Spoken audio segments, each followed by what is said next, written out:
ትንቢተ ሚክያስ ምዕራፍ 3 እንዲህም አልሁ፣ የያዕቆብ አለቆችና የእስራኤል ቤት ገዦች ሆይ እባካችሁ ስሙኝ። ፍርድን ታውቁ ዘንድ አይገባችሁምን? መልካሙን ጠልታችኋል፣ ክፉውንም ወዳችኋል። ቁርበታቸውን ገፋችኋል፣ ስጋቸውንም ከአጥንታቸው ለያይታችኋል። የሕዝቤን ስጋ በልታችኋል፣ ቁርበታቸውንም ገፋችኋል፣ አጥንታቸውንም ሰብራችኋል። ለአፍላል እንደሚሆን ስጋ ለድስጥም እንደሚሆን ሙዳ ቆራረጣችኋቸው። የዚያን ጊዜ ወደ እግዚአብሔር ይጮኻሉ፣ እርሱም አይሰማቸውም። ስራቸውንም ክፉ አድርገዋልና በዚያን ጊዜ ፊቱን ከእነርሱ ይሰውራል። እግዚአብሔር ሕዝቤን ስለሚያስቱ ነቢያት እንዲህ ይላል፣ በጥርሳቸው ሲነክሱ በሰላም ይሰብካሉ፣ በአፋቸው ግን አንዳች በማይሰጥ ሰው ላይ ሰልፍን ያስቡበታል።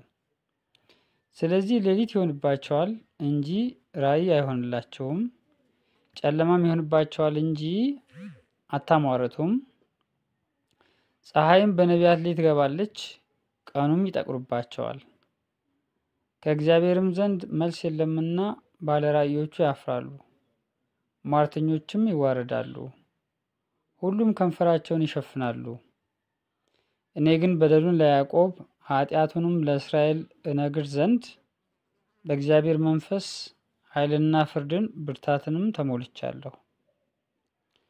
ፍርድን የምትጠሉ ቅን ነገርንም ሁሉ የምታጣሙ እናንተ የያዕቆብ ቤት አለቆችና የእስራኤል ቤት ገዦች ሆይ እባካችሁ ይህን ስሙ። ጽዮንን በደም ኢየሩሳሌምንም በኃጢአት ይሰራሉ። አለቆቿ በጉቦ ይፈርዳሉ፣ ካህናቶቿም በዋጋ ያስተምራሉ፣ ነቢያቶቿም በገንዘብ ያሟርታሉ።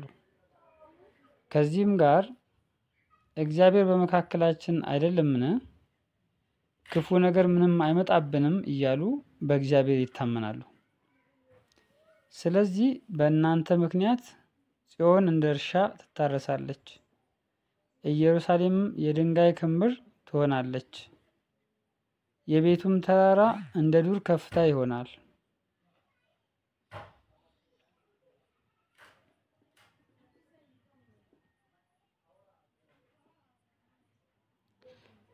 ትንቢተ ሚክያስ ምዕራፍ 4 በመጨረሻውም ዘመን የእግዚአብሔር ቤት ተራራ በተራሮች ራስ ላይ ጸንቶ ይቆማል፣ ከኮረብቶችም በላይ ከፍ ከፍ ይላል። አሕዛብም ወደ እርሱ ይጎርፋሉ። ከጽዮን ሕግ ከኢየሩሳሌምም የእግዚአብሔር ቃል ይወጣልና ብዙዎች አሕዛብ ሄደው ኑ ወደ እግዚአብሔር ተራራ ወደ ያዕቆብ አምላክ ቤት እንውጣ፣ እርሱም መንገዱን ያስተምረናል፣ በፈለጋውም እንሄዳለን ይላሉ። በብዙዎችም አሕዛብ መካከል ይፈርዳል፣ በሩቅም ባሉ በብርቱዎች አሕዛብ ላይ ይበይናል። ሰይፋቸውንም ማረሻ ጦራቸውንም ማጭድ ለማድረግ ይቀጠቅጣሉ። ሕዝብም በሕዝብ ላይ ሰይፍ አያነሳም፣ ከእንግዲህም ወዲህ ሰልፍ አይማሩም።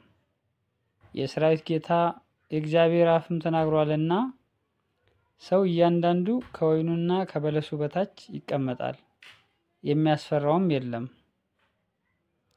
ሕዝብም ሁሉ እያንዳንዱ በየአምላኩ ስም ይሄዳል፣ እኛም በአምላካችን በእግዚአብሔር ስም ለዘላለም እንሄዳለን። በዚያ ቀን አንካሳይቱን እሰበስባለሁ ይላል እግዚአብሔር፣ የባከነችውንና ያስጨነቅኋትንም አከማቻለሁ። አንካሳይቱንም ለቅሬታ ወደ ሩቅም የተጣለችውን ለብርቱ ሕዝብ አደርጋታለሁ። ከዚያም ወዲያ እስከ ዘላለም ድረስ እግዚአብሔር በጽዮን ተራራ በእነርሱ ላይ ይነግሣል። አንተም የመንጋ ግንብ ሆይ የጽዮን